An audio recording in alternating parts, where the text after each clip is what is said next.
watching and listening to Conscious Evolution Media, shifting global consciousness at consciousevolutionmedia.com.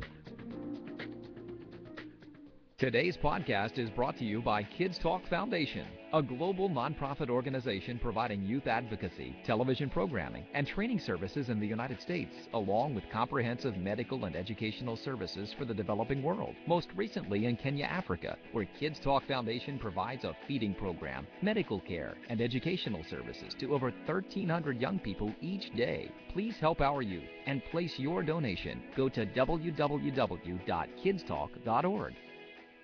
Are you in the entertainment industry? If you answered yes and you want to promote yourself, your passion, and profession, check out Creative Independent Artist magazines at CIAartists.com. Endorsed by Kids Talk Foundation worldwide.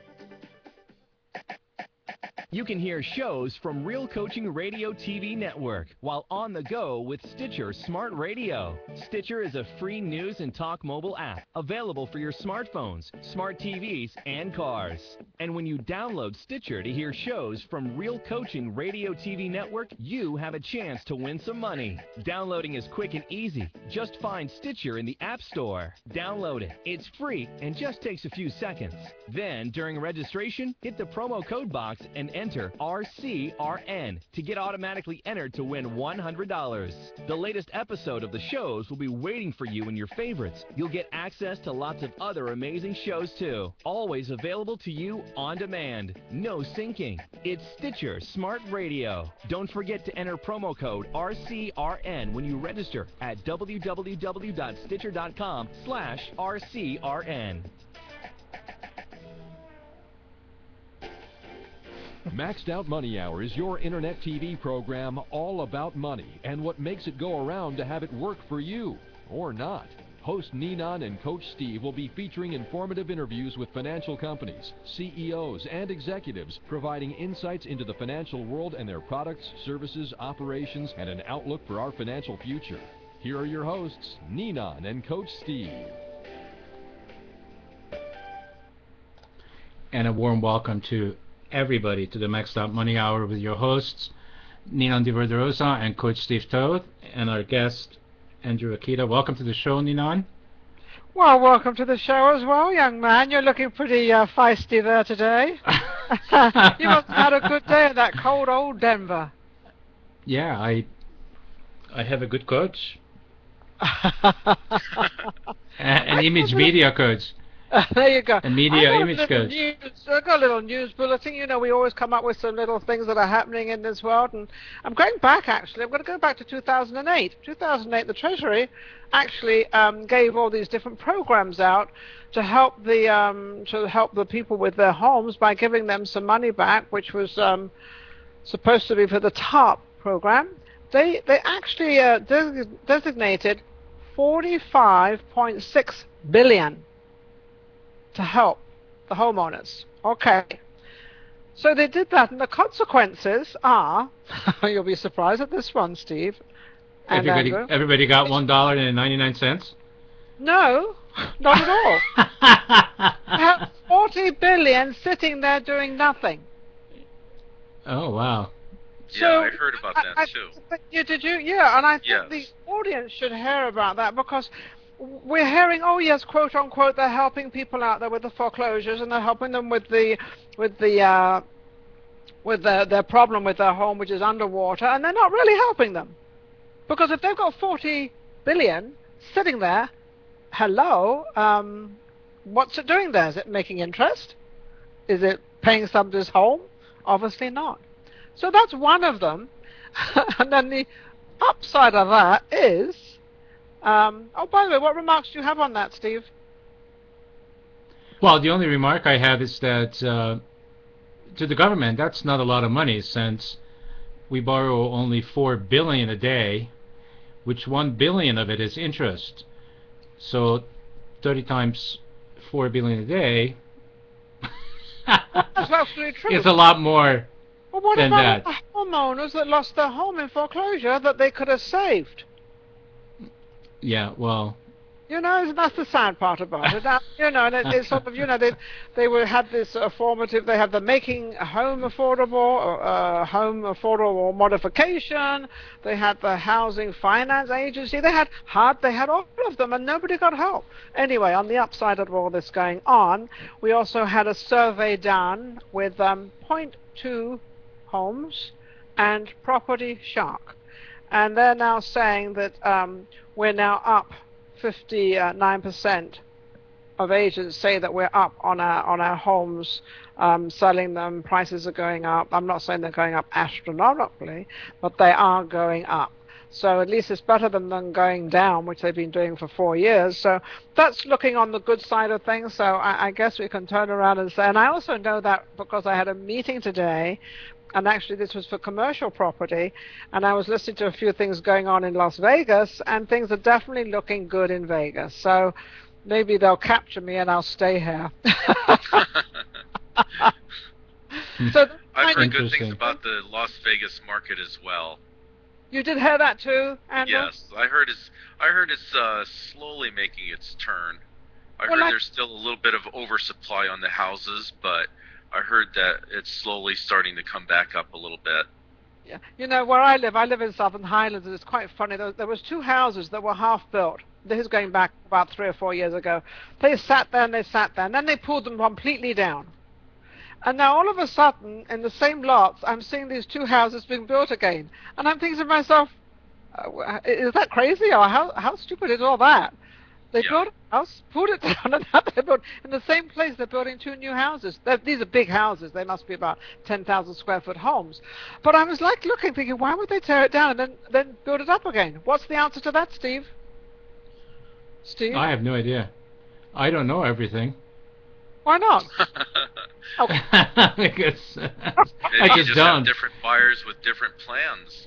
I think, well, obviously, that's what it is. I mean, sure, but... It was probably torn down, and they put the land up for sale, and somebody bought the land for next to nothing probably and built their own house on it. I would imagine that. But when you look at it on the outside and you see this happen, you think, how crazy are we all? Right. You know? Yeah. You often wonder. Anyway, Steve, you got the table now. Yeah, so I also heard, by the way, that what's happening is that, like I can confirm with you, that the market is up. In 2012, there were more homes sold, the most homes sold in the last 5 years. Yes. And what's also good news is 1/3 of that was first-time home buyers. Yeah, and I think that's interesting. I think that's got to do with the younger generation coming in and sort of buying the money. They've got money and they're buying their first home, and I think that's amazing because that gives them encouragement, and they're buying at a great price because it's not really up just yet. I mean, it's going up. When we say it's going up, I think we might mislead them by saying it's going up. Well, it's going up a little bit. It's not, right? Am I right there, Andrew? Right. Yes. No. I know here in Washington State we're living in a subdivision, and we have a couple of contractors here. One of the guys just poured foundation on 4 new houses this week. Wow. This week alone. Yeah, just down the road. So we're going to be having 4 new neighbors here pretty quick. So and the awesome. Prices of housing up here where I'm at, it hasn't really. I think it went down about 2.5% to 5%. Even during the bad times, during the 2008, 2009 debacle that we had.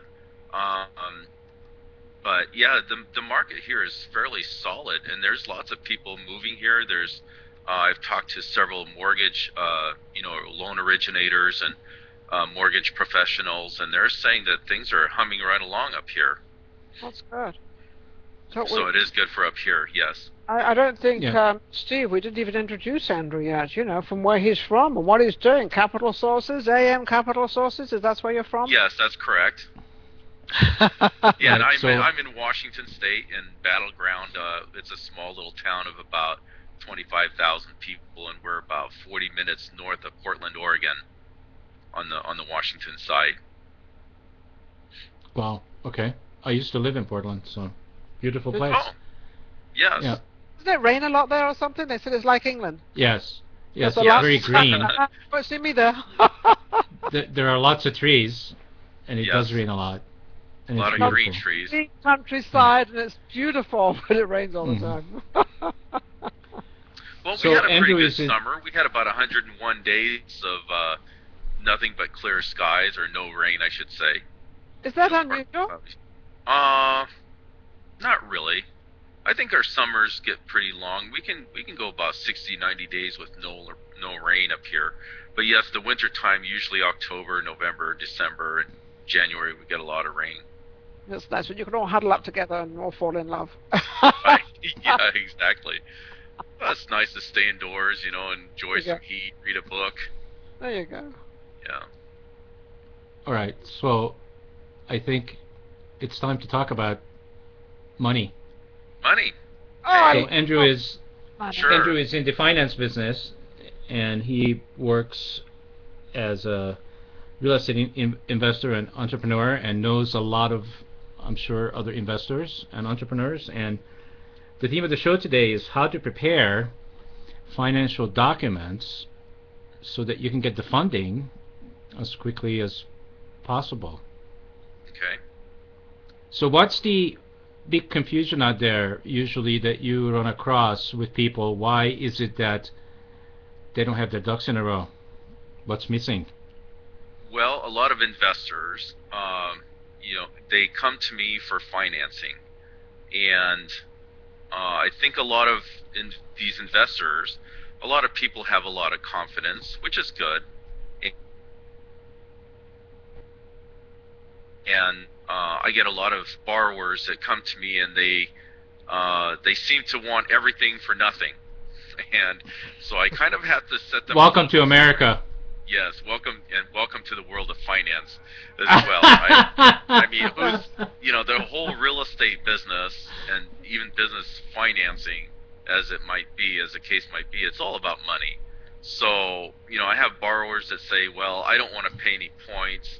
I don't want to, or I'm sorry, they don't want to pay any upfront fees, and it goes. What do you mean by upfront fees? Upfront fees to get a loan from you, or giving part of the down payment for the property they want to buy? Well, it's probably both. Okay. I have a lot of people that they don't want to pay anything until closing, until they get to closing, which is understandable. And a lot of people tell me, well, I've been ripped off, by other lenders, and I paid for an appraisal and they disappeared on And that's me, or true. they And didn't. that's absolutely right. That has happened. Yes, that does happen, and I'm not ignoring it. I'm not saying it doesn't happen. It does. Being in the finance business now, I have to kind of play. I have to play this game from both sides, and I look at the lenders are telling me, look, I'll give you an example. About a week ago, we were on a conference call with a CEO of a small mining company. He was looking for $12 million to buy equipment so that he could start drilling and excavating this iron ore. And the mines, the land was over in the country of Chile. So he needed $12 million, and so my underwriter, I took him to a private equity firm, and they spent like 4 hours doing their due diligence, and they came up with a list of 20, I think it was 20 or 22 questions. And they wanted him to answer everything.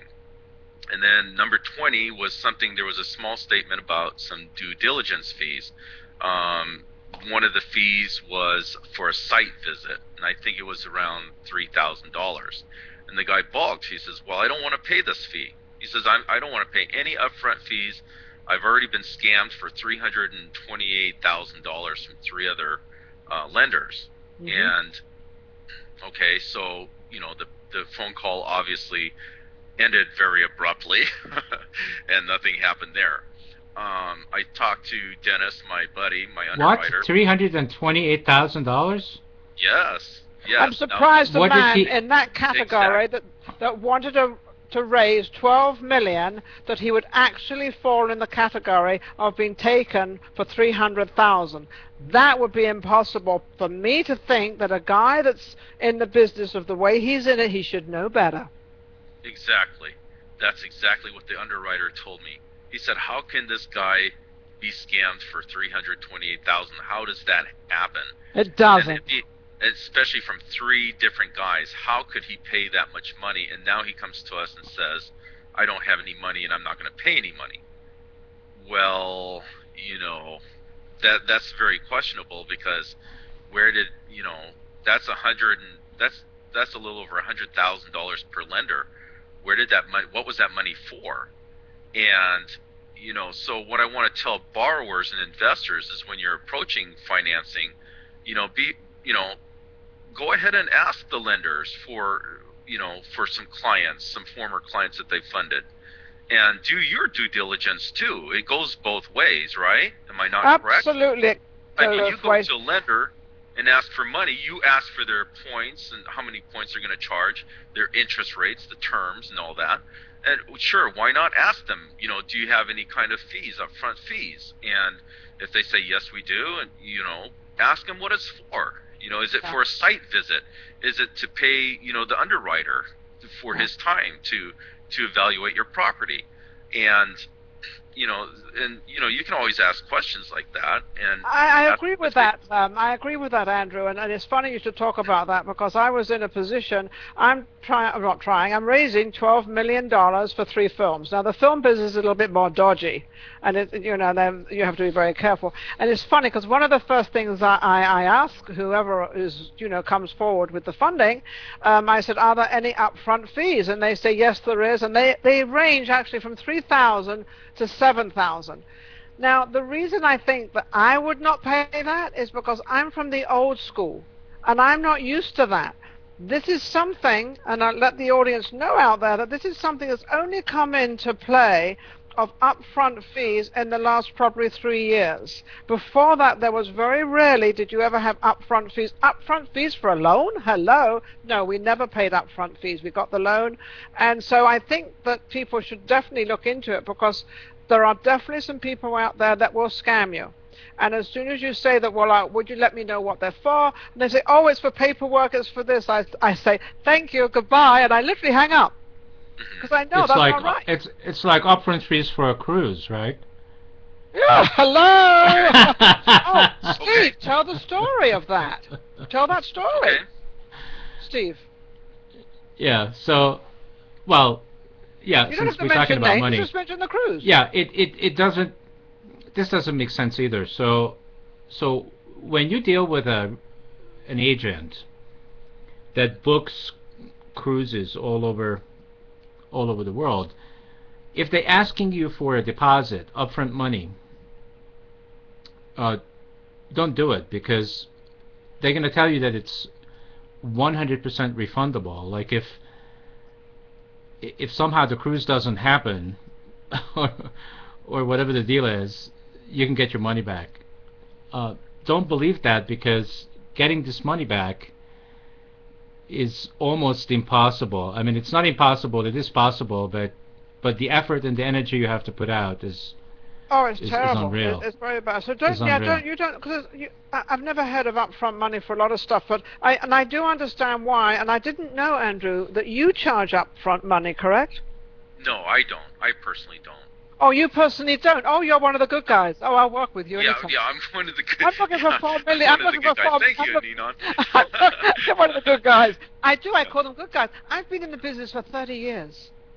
So I'm not about to be swallowed up by all these upfront fees at all. I just will not do it. I just won't, because I think, well, if you're looking for $12 million, they want upfront fees.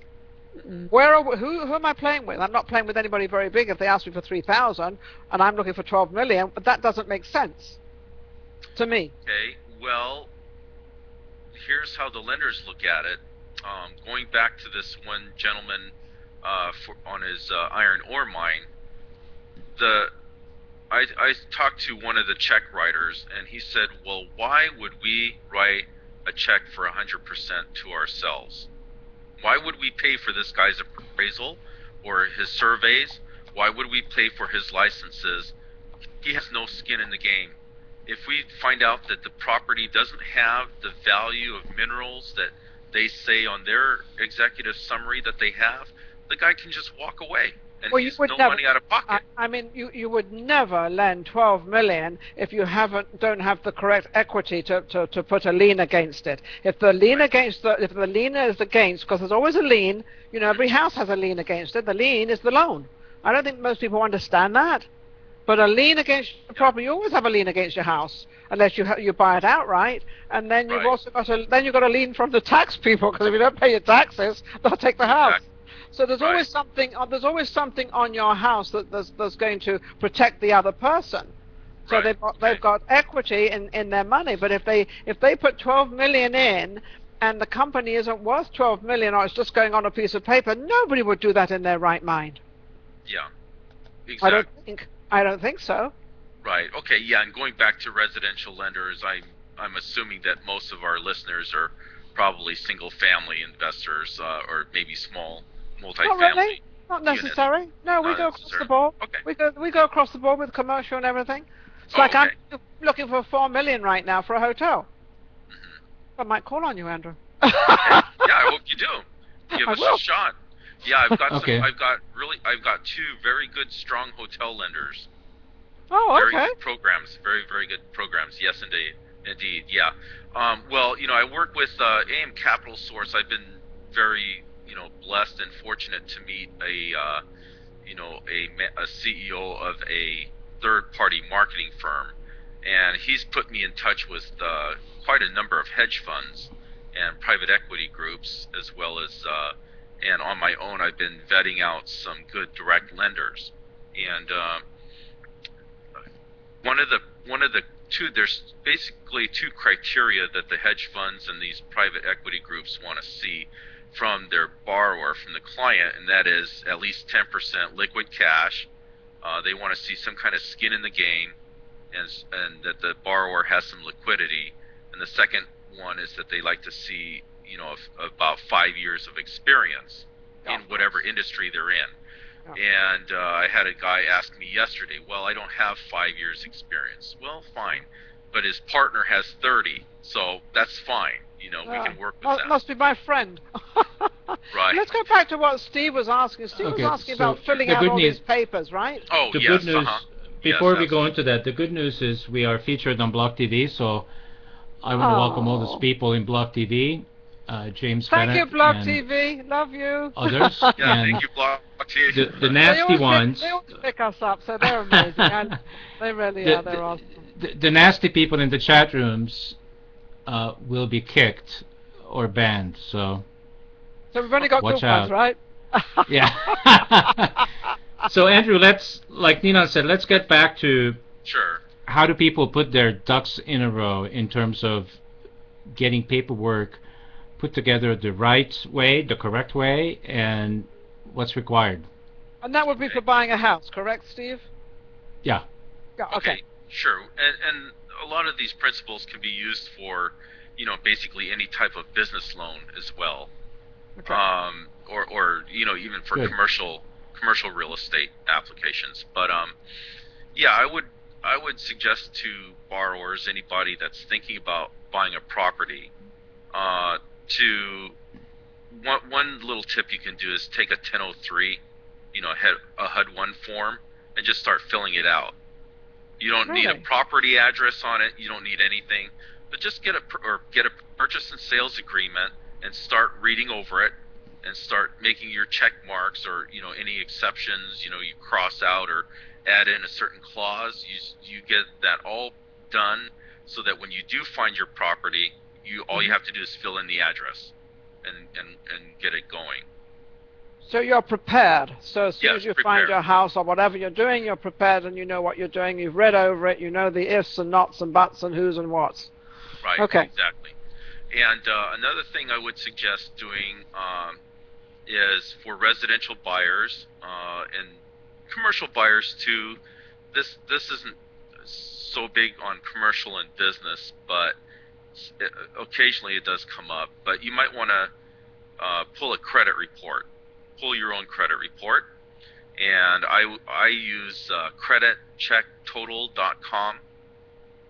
Usually you can get the first month for only $1, and anytime you want to, I don't use their monthly services. I don't pay them to monitor my credit and all that stuff. I just pay for the credit report. So the first month you can get it for $1, and then after that it's like $14.95 for each pull on your credit report. And I usually pull my own report about once every 6 months on average, just to see what's going on. I thought those credit reports were for free. Well, yeah, you can get them for free. You can get them for free. You can get usually one copy a year, but you have to write to each of the bureaus. You'd have to write to Equifax, and then you'd have to write to TransUnion, and then Experian. And then they would mail it. I guess they would snail mail the copy to you. But on Credit Check Total, you can get all three. You can get what they call the tri-merge, and I'm sure most of you know. Most of the listeners know what that is. It's basically a report from all three bureaus. Yeah. And it comes with the scores and all the credit history and everything. You know, it's basically a report from all three of the bureaus. Right, and a lot of them will. There's lots of sites like this. A lot of them will give you the documents and the score for free. You have to put your credit card information in. They won't charge it. So you either get it for 7 days or 14 days. But the catch is, if you don't cancel it before, then you'll be charged. Right, exactly. And then you'll be charged monthly until you cancel it. Until you cancel it, correct. Yeah. Exactly. Yeah. Right, and that can get kind of spendy too, I think. $29, $30, $30 a month, and all they basically do is tell you when somebody pulls a credit report on you. And to me that seems a little spendy. I don't personally use those services, but I certainly wouldn't discourage using it. But you do advise that people out there that are going to buy a house or whatever they're buying, that they should really get their own credit report to find out what's going on with themselves. Andrew, yes. I got to do this for the benefit of the viewers, because you are slightly misinformed. Okay. So there are several reasons you wanna do those reports. Did you know that at least 71% of the information that's out there in these credit reports are inaccurate? Mm-hmm. And there is information that gets in your credit report that isn't even yours, or it's not accurate. There's things that can get on your credit report that you don't even know. So if you check it once every 6 months or once a year, in the meantime, there's things on there that is hurting your score. So if you try to buy something, you might be surprised that they turn you down because you're not even aware there's stuff on there. So that's one of the reasons why these services are actually pretty good, because anything that changes in your file, you'll get an email. Oh, yes, I understand. No, I'm not. Okay. Yeah. So Andrew was actually saying that he didn't want to pay that $30 or $40 a month, but you can pay that and then get a credit report every month. Yeah. Exactly. No, I'm not discouraging. I'm not discouraging people from using the services. I mean, there are lots of benefits. Right. Well, I don't know. For the last 2-3 years, I've been pulling it once every 6 months, and I look at the credit reports very carefully, and so far, I guess, knock on wood, mine's has been fine. I haven't had any problems with it. The scores are just where they should be, according to calculations and stuff that I've made, for each of the credit pulls and stuff. It's actually pretty good. I haven't had any, new revolving accounts showing up that I didn't apply for. So I don't know. In my case, I think it's good. But going back to what Steve's saying, I'm telling you, yeah, everyone's different, Andrew. So so whoever wants to do whatever they want, whatever they can afford to pay, or however they would like to see what their credit report is. Maybe they don't have to check it because they're not buying anything. So I don't know, But I think it's a good idea to check it. What's the second thing, Steve? You look like you've got a number 2 going on. Well, come on, out with it. Can I add something real quick on that? Yes, you can. Going back to the credit report thing. Idea. I've had some borrowers come to me, and this is usually a lot with the single-family investors. But they'll say, well, I think my credit score is good. I think my scores are good. And they'll estimate what their FICOs are. And when they pull a report, it can come up a lot different, 20 or 30 points off. And another thing that I noticed that when on my application form I ask for a middle score, but a lot of investors, a lot of applicants, they'll put their highest FICO score on there. And, the range could be fairly wide, so when we actually get their report, it may fall right out of the lending, the FICO requirements from the lender. For example, like the business credit lines, I tell my borrowers you have to have a 730 FICO or higher, and they say, oh yeah, I've got it in the middle 700s, but one of the scores will be like 725, and that automatically disqualifies them, because I don't know, they think that, if they have a 730 score, it might get them, the loan. And I guess maybe it's not clear either, but you may, if you apply for business lines of credit, or if you talk to a certain lender, it's good to have a copy of a credit report, a tri-merge with your scores, and you can kind of send it to the the loan officer or the underwriter and ask them, okay, here's what I've got as of this date, what kind of interest rates and points, and how much can I get, assuming that these scores are still, valid, if they're still good. And that way, I think you can save a lot of time and hassle by having to try to guess what you've got. Okay, I don't know. Does that make sense at all? It makes a lot of sense for us, and of course we understand it as well, but also for our viewers. So for them to sort of really check on it and really to make sure they know roughly where they're at. They know what they owe and what they don't owe. They know their credit cards. So each individual has their own idea what it might be. But just to get a correction of it, yes, have a report done on it, because they know what they've spent and what they haven't. They know what should be on there and what shouldn't be on there. So I think that's good information. Yeah. Right. Okay, so let me give you another one of those benefits, since you asked, Ninon, and I'm going to do it in terms of an example. So let's assume that Ninon is subscribing to one of these credit monitoring services, and she gets an email from them, and it says, you opened a new account. What would that tell you, Ninon? I would either say you are either absolutely correct or either you are not, because I would know if I'd opened a new account or not know if I'd opened a new account, so I will question it. Since you didn't open one, what would that tell you? I'm sorry? If I didn't open one, since you didn't open one, what would that mean? Somebody else has opened one under my name. Would you like to wait 6 months to know that information?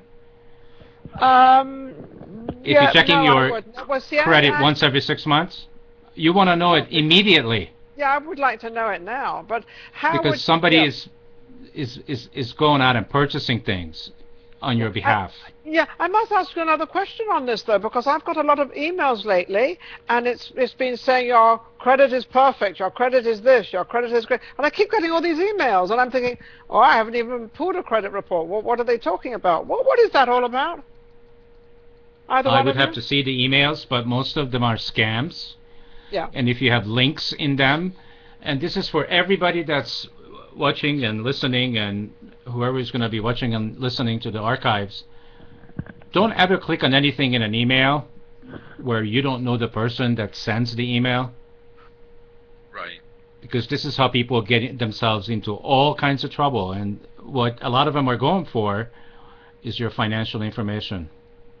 Yeah, right, and I agree with that, because I was just doing a deal actually about 3 or 4 months ago, but I kept everything very secretive because I happen to know what can happen out there. But most people don't. They just say, I've opened this account, and I kept it very, very close, which was a good thing I did, and then I closed the account anyway. But yeah, you have to be very, very careful out there, especially this day and age. I don't know, everybody is trying to get everybody, and I don't know why people are going in that direction.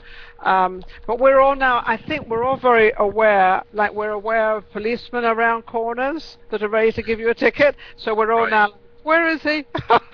And the same with your credit. The same with your credit. I think we're becoming very, very much aware, which this last 4 years we have learned something to take care of ourselves a little bit more than we used to. Right. Yeah. So we got a question. We got somebody Yeah, we got so many people in the chat room. Good. It's going crazy. So we yeah. From James Bennett, he's thinking that he's going to buy a small casino in Las Vegas for $2.5 million. Is he dreaming, Ninan? I would like to tell him to call me. Well, give me a call. Are there small casinos Yes, there in are. Las Vegas for $2.5 million?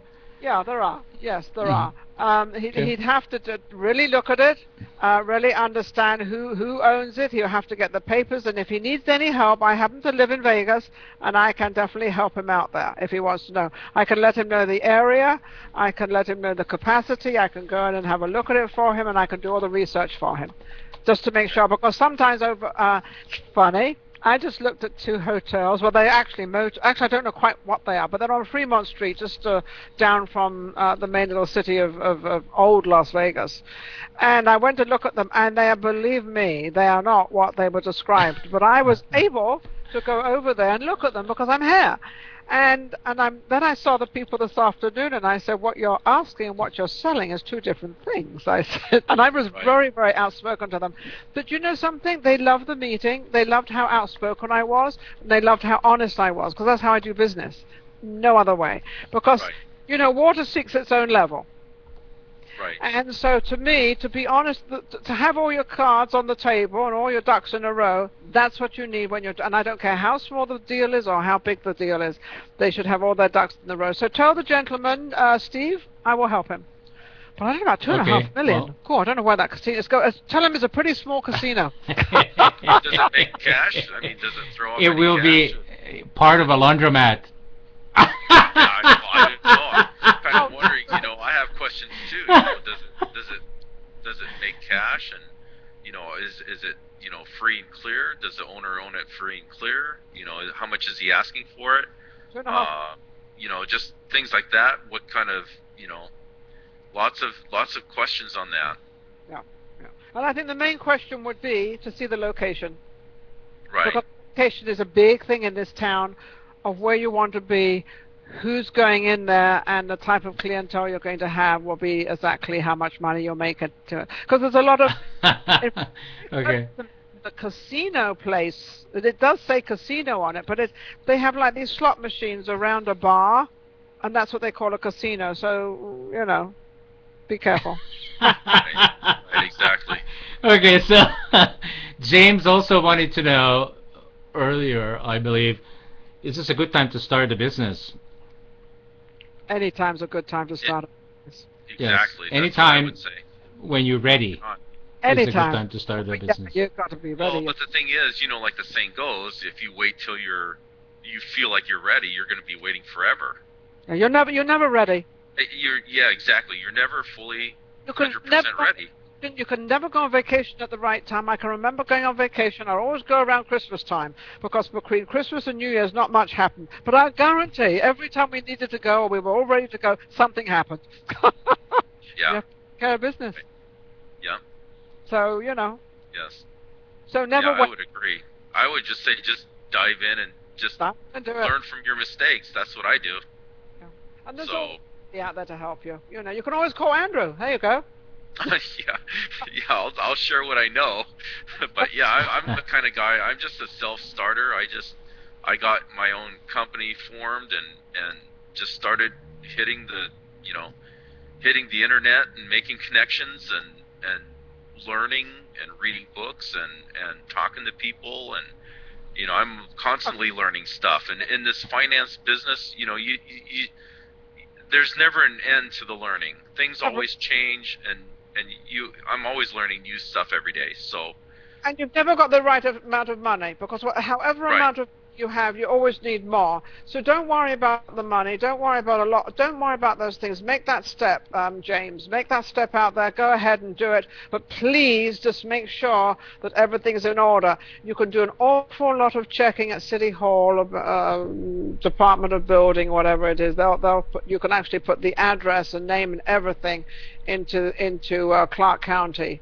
And you can find out everything. As long as you know the owner's name, you can put that in there. And if they're legit, you'll find everything out about what they paid for it and the whole bit. It's all open. Well, since we also been talking about, in addition to paperwork, how to put together paperwork for a loan. Let's talk a little bit more about, since we also mentioned starting a business, is what really does it take to create business credit, and what does it take, how do you get some funding so that a lot of people these days don't have a lot of cash in terms of starting a business. Even in the good old days, one of the issues most people had when they started a business is that they didn't have a lot of cash. Undercapitalized. So they used undercapitalized. So that people used their credit cards. People used to have. They still do that. Ninan, I remember when I was 25. Do you I had like remember 30. That far back, Steve? I had like 30 credit cards, 30 of them, and I had 5,000 on one card, 10,000 on another card. I was a high roller.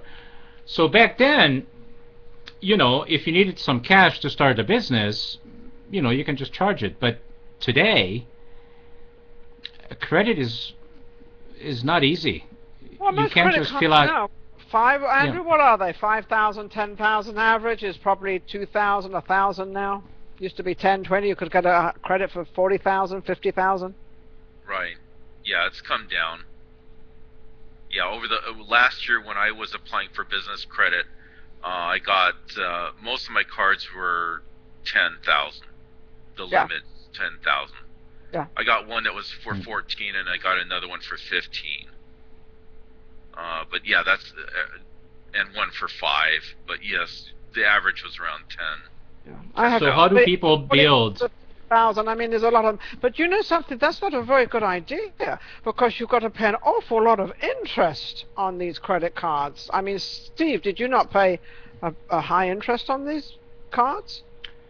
No, back then it was a different deal. So back then I had a lot of several American Express cards, Diners Club, Carte Blanche, and those cards you use. I mean, I used to travel a lot for business, and you pay them every month.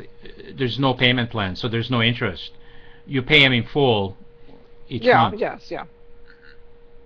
Yeah, when you pay in full, but if you're going to use those credit cards to buy a building or to go into business, and your business isn't doing that well, and then you've got all this interest to pay on your credit cards, is that correct, Andrew? Yeah. Mm-hmm. Yes. So, a lot of the cards that I have, they have interest free for a year. So that for the first year there isn't. Some of them have interest right off the bat as soon as you get them, but there's quite a few that they have interest free for a year, and 6 I've been months managing my money very well. So two of the cards that are where the interest is going to be kicking in next month, they actually sent me some balance transfer checks, and they said 0% interest for 1 year. So until like June or July of 2014. So, I can kind of kick that forward and pay down some of the cards where there is interest, on some of the balances, and that way I can kind of float it along for a little bit longer. But applying to real estate now, when you buy property, of course you want it to cash flow, and you want to make sure that you can pay off those expenses and use the cash flow from the property to pay down that debt. And that's another thing, when you use business cards or credit cards, to buy real estate and properties, you got to make sure you've got to do some really good due diligence on that, because you don't want to get stuck with holding costs and having to pay 15-16% on a credit card. And even if you have to pay 15%, if you build that into what your payments are, and then you put it all together, and at the end you are making yourself $300 or $400 a month, that could be worth it. Right, it could, right. So, it could. I'm not saying it won't, but I'm just saying. But as you said, Andrew, take precautions. Yeah, be cautious, right. But make sure you've got all your little, ducks in a row. Make sure you've got all your accounting in a row, so you don't have more going out and less coming in. You've got to be able to have more coming in and less going out. That's always the thing.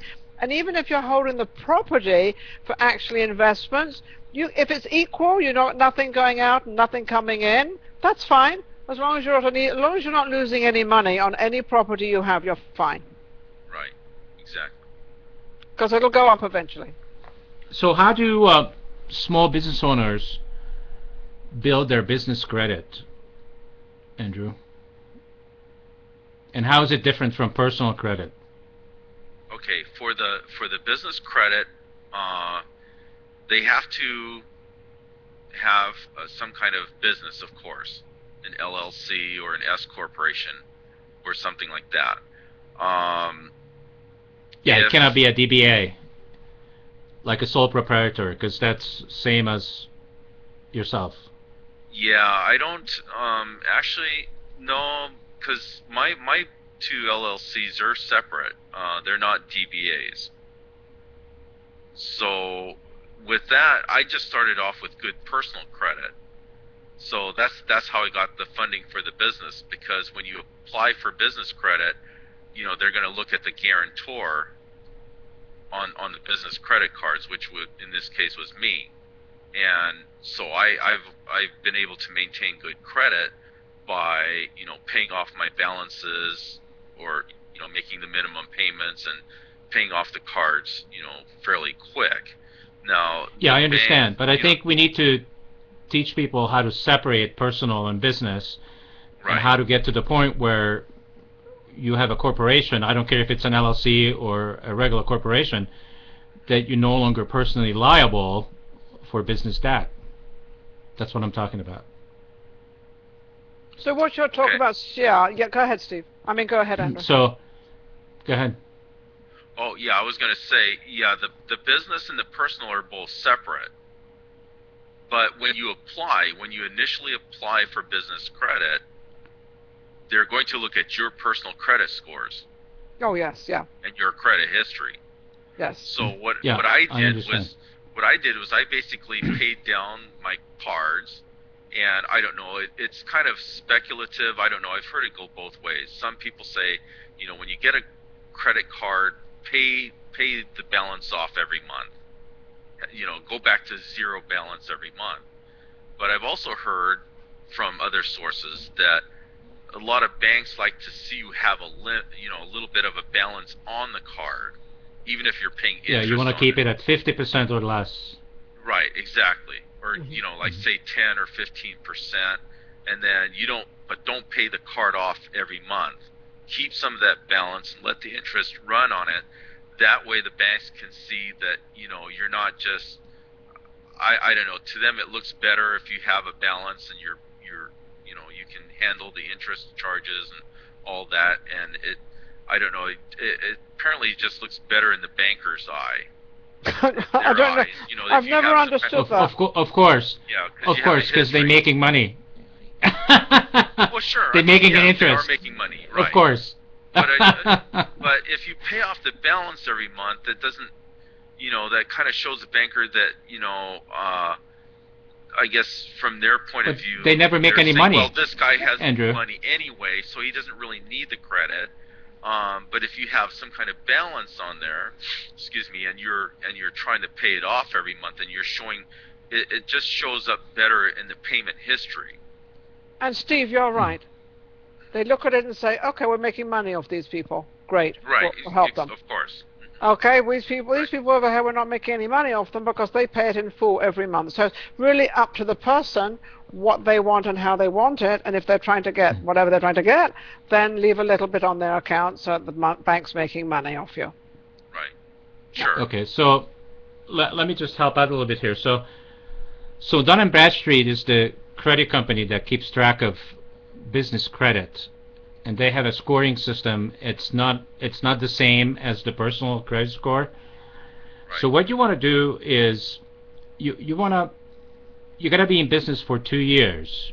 So like what Andrew said, up to 2 years you're going to be kind of relying on your personal strength. But once your corporation is 2 years old, you want to start getting those personal guarantees off your liability and start getting business credit, And how that works is once you have 2 years in business history, during those 2 years, you want to get at least 5 companies that you have applied for and got credit and use some of their products and services to be able to get a DNB, a Dun & Bradstreet score.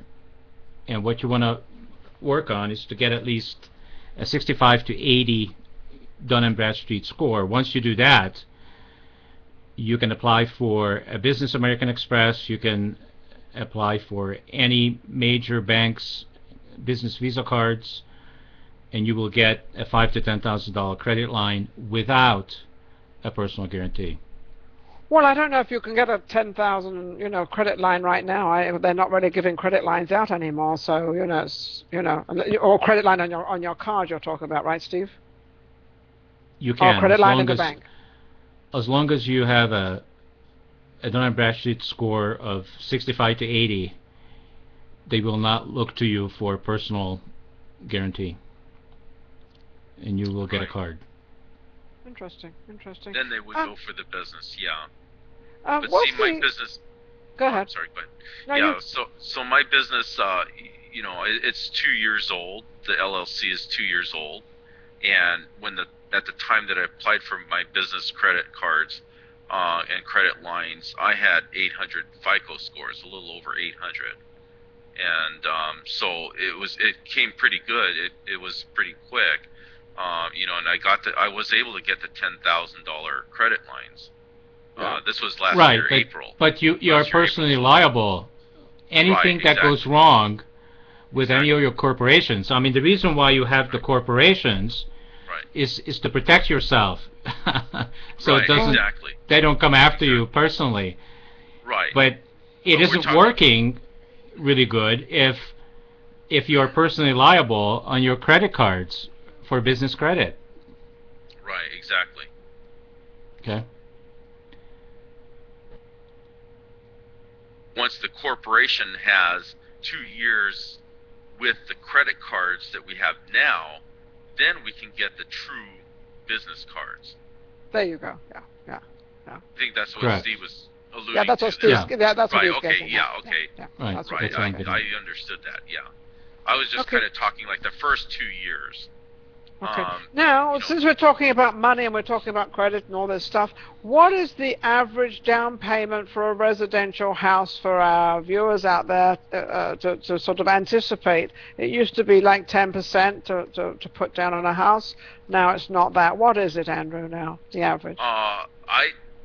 Honestly, I've been hearing it's 20%, but most of my business is all on commercial real estate. And business loans like working capital. To be honest with you, I'm not really strong on the residential investment stuff. Commercial but I understand is what? 20%. Yeah, what's commercial? Commercial is what, 30%? No, I have hedge funds that just require 10%. Wow, they're going down. They've really gone down a lot. Yeah, they've gone down. That's amazing. Yeah, they have. Yeah, for example, I'm doing a church refinance in California. This church is they're trying to refinance $1.6 million on their building, on their property, and I found a hedge fund. The interest was 3.75%, 30-year amortization, with about 2 points. With about 2 points. Yeah. And that's probably because the building is worth it. Right. Exactly. But they have equity there. They have equity in the but they have equity there, so they're not worried. If they get the building back, they're not worried. Right, exactly. But yeah, everybody, the hedge funds that I'm working with, they want to see at least 10% liquid cash. Now they don't necessarily say you have to bring that to closing. That's not necessarily for due diligence fees or anything like that. They just want to know that the borrower has some skin in the game, some liquidity, in case things should go wrong. But yes, I think so. You have to have it somewhere in an account. You have to document it, and they will verify it that you do have it.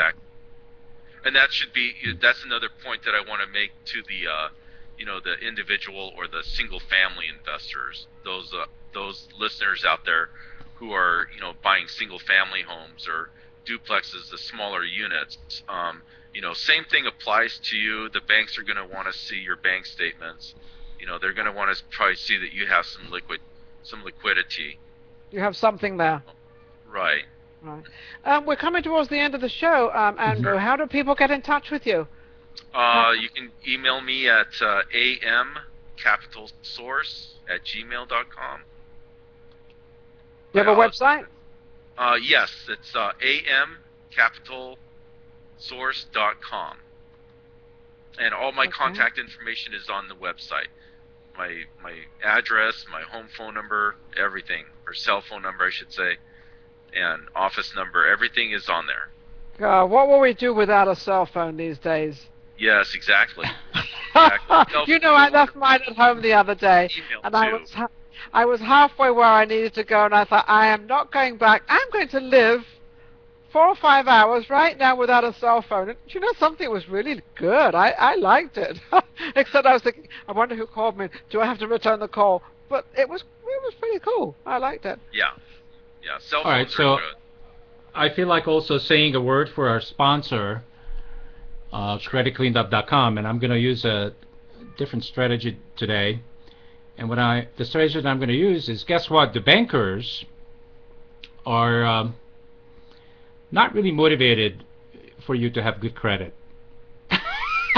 Because if you don't have good credit, they get to charge you more interest. So they're not invested in do you have good credit or not. They really don't care one way or another. What they care about is making money. And they're going to make money on people that have good credit, and they're going to make more money on people that have bad credit. So therefore, I think you should be motivated. If anybody's out there mad at bankers, anybody where they need credit, one way you can get back at them is get your credit cleaned up, get a good score so that they make less money. How do you like that, Ninan? Off you. I like that actually, because they make less money off you. It might cost you a little bit at the beginning to get a credit, get your credit cleaned up. I presume you're talking about the sponsor, which is called creditcleanup.com. That is correct.